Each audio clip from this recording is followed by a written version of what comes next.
All right. Hello, everybody. It is 12:30, and welcome to February 15th, Lunch and Learn, with me, Dana Abney, nurse practitioner at the Adolescent Clinic for Carilion. I hope you guys can hear me okay and see me okay and see my slides. Um, these are just some housekeeping things that Patrick sent us to look at before. You can get CME for this. All right. So please use the chat box if you have any questions. During the presentation, I'm happy to answer them as best I can, if I can.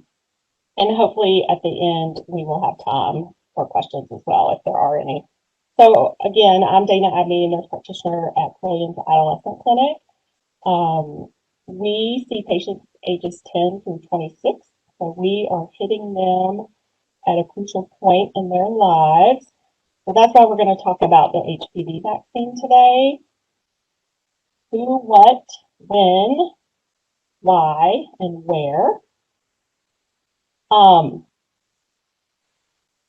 Most of you guys are very familiar with this, so you know about HPV vaccine, but it's just a refresher.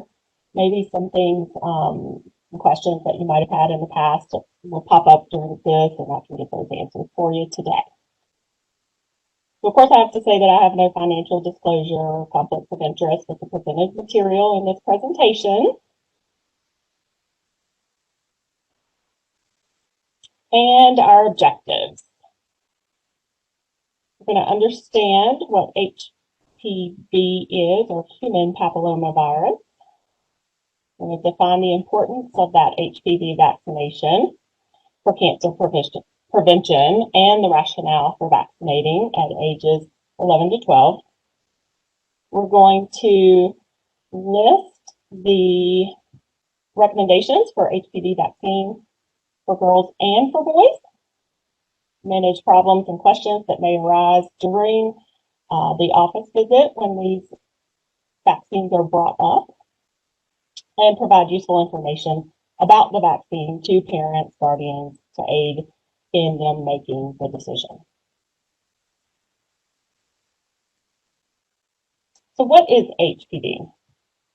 HPV, human papillomavirus, obviously it's actually a group of viruses, and it's a big group. There's more than 100 types of HPV. But out of that 100, they've pulled out 14, which are known to cause cancer.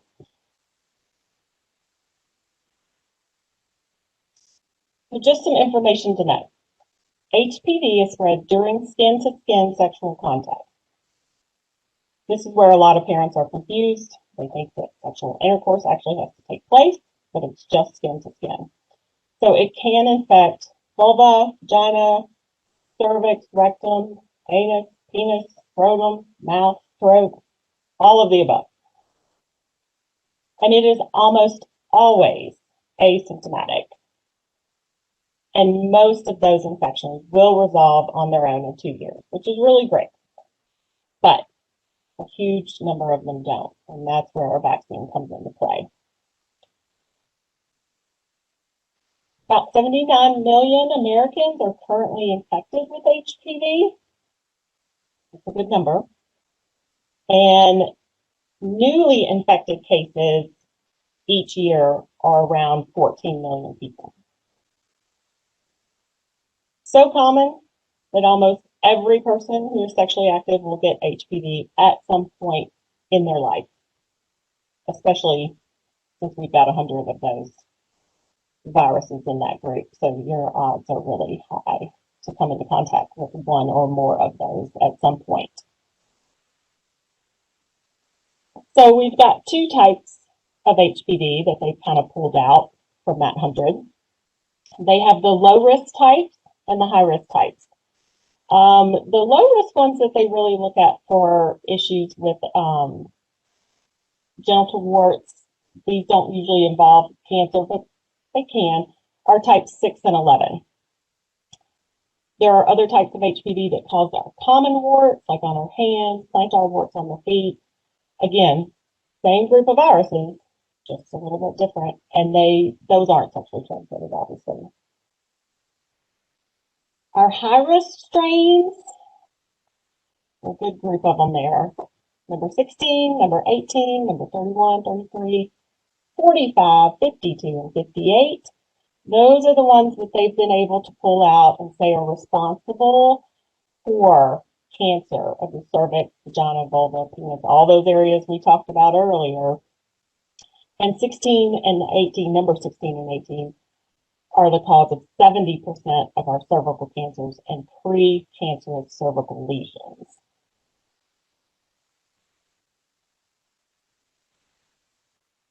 So, how do we prevent this?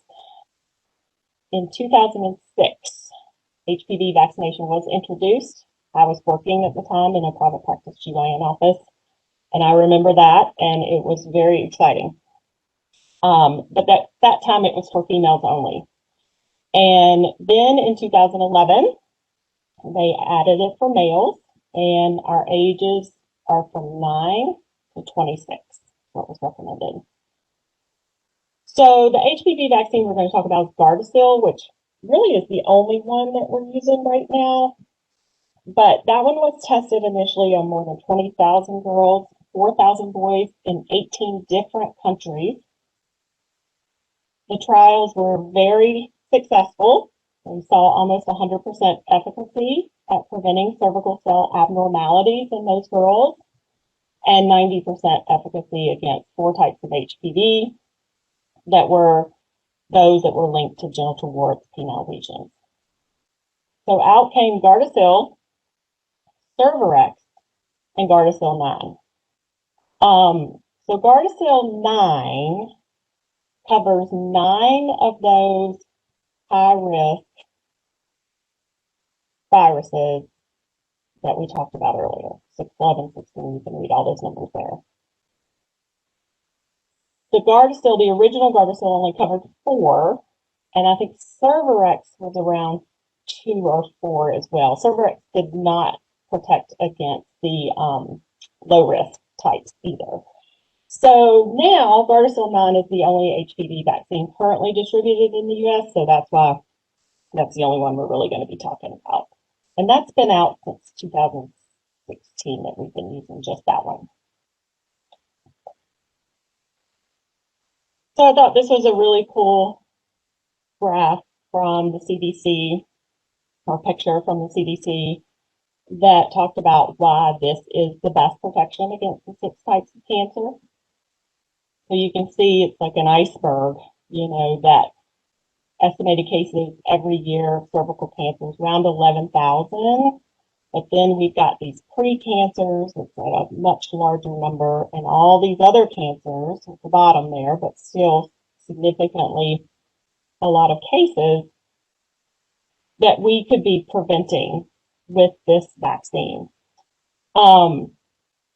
What's interesting is that there's not great recommended screening tests for those cancers. So sometimes they're not.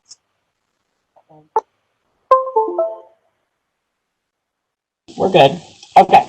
So why we can't give this to everybody. If you've had a severe allergic reaction to a component in the vaccine or following a prior dose of the HPV vaccine, obviously we're not going to give you that. This quadrivalent, the 4 original Gardasil, and then the 9 that we are using now, they are produced in Baker's yeast, and I'm not going to try to say that big fancy word after that, but they are contraindicated for people with a history of immediate hypersensitivity to yeast. We don't run into that very often, luckily. And then if you have a moderate or severe acute illness currently going on, then we just say, let's wait until you're better, and we can do that shot then.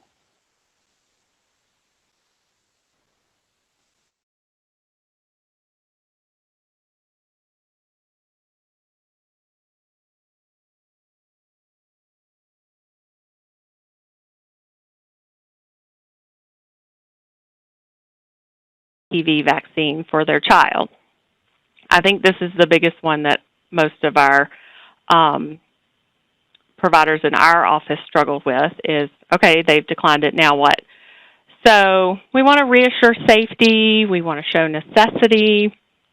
We want to make an effective recommendation because studies have shown that if they hear it from their provider that it's recommended, that's usually all they need.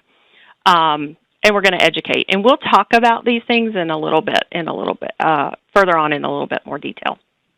Okay, another cool little printout I found from Johns Hopkins. And they did a study, and they said, well, why are parents refusing this vaccine? And the number one reason was safety. And you can see as you go down, lack of necessity, why is it necessary? Lack of knowledge, the absence of physician recommendations. So, providers weren't even offering it and suggesting it, so that's why they weren't getting it done. Most have assumed that their child is not sexually active. And then gender necessity, meaning, well, I didn't know boys needed it versus girls. And you can see they asked these questions in 2010, and they asked them again in 2016 for girls and for boys. And the percentages didn't change too much. For boys, it actually was a little less that they, once they got those things, a little bit more knowledge about it over the years, I think that made a difference. So we're going to talk about all those things. So, safety. Here's why it's safe. We know that all of our vaccines in the United States have to go through, most of the time, many years of extensive safety testing. Obviously, our COVID vaccine is the exception to the rule right now. They have to be approved and licensed by the FDA. After these are licensed, they monitor for any rare new problems that may happen after vaccination. There, I listed the vaccine adverse reporting systems. There's a bunch of different ones that you can go into and look and see what's being reported from things. I think if any of you guys are with me and you've gotten your COVID shot, I get my little email every week or my text from them asking, how am I feeling? What's going on? So kind of the same thing. So we know that we've had this out since 2006. This testing and monitoring has continued. Over 120 million doses given since it's been distributed. And so far, our data's looking great. Necessity. We've already seen this graph. I showed you this at the beginning. But this is why it's necessary. And this is something that you can print out from the CDC. You can have it there to show parents. I think sometimes when they see numbers, it makes a big difference. But, it's pretty plain and simple. We're preventing over 90% of these cancers.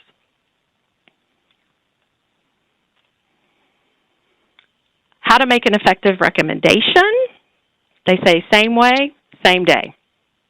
So, group this vaccine in with all of the other adolescent vaccines.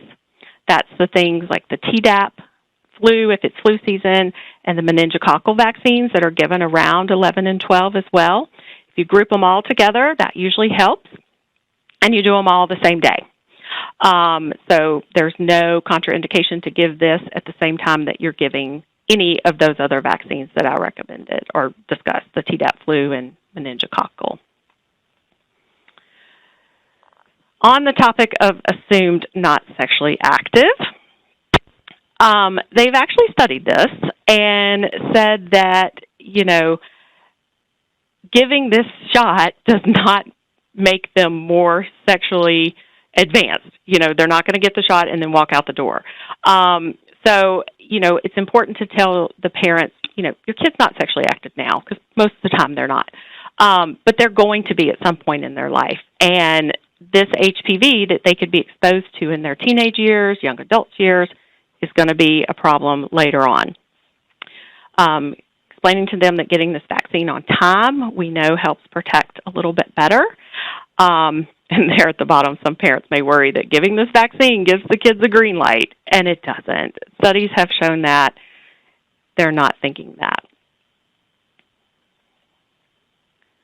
For gender necessity, when it originally came out, it was the perception, or it was only for females, and that kind of has stayed around for a little bit longer than we had hoped.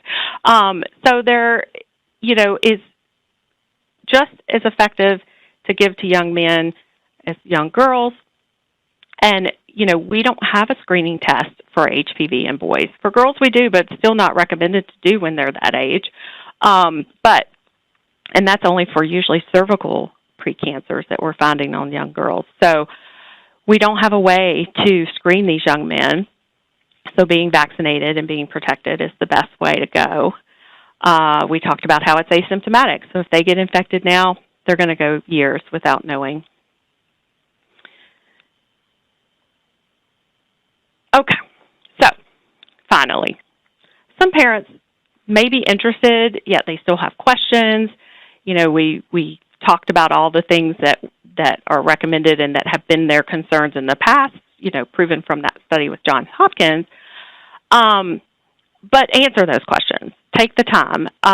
Usually if they're asking questions, that just means that they need the reassurance from you. And this is the person that they trust.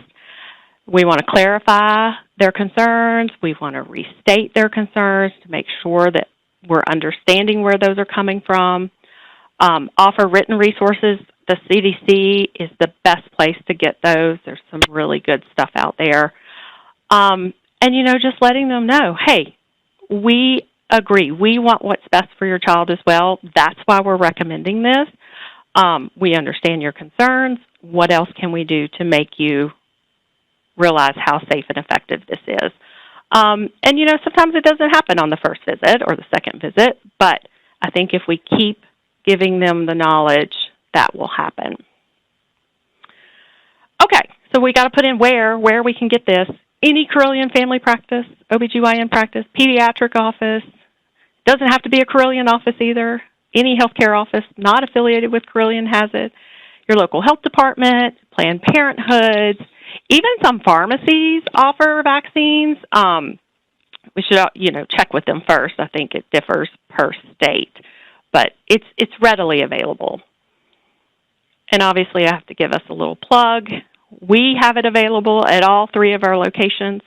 Our office is located at 902 South Jefferson Street, and we have offices inside of Roanoke City High Schools that are also open right now at limited hours, but hopefully as these kids get back in school a little bit better, those hours will expand more, but they can even get their vaccine there. So super easy to do. And that is all that I have for you guys today.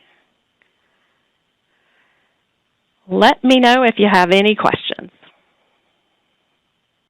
Well, thank you guys so much. I appreciate you taking time out of your day to listen to this. And if you do have questions, you can always email me. I've got a Carilion email.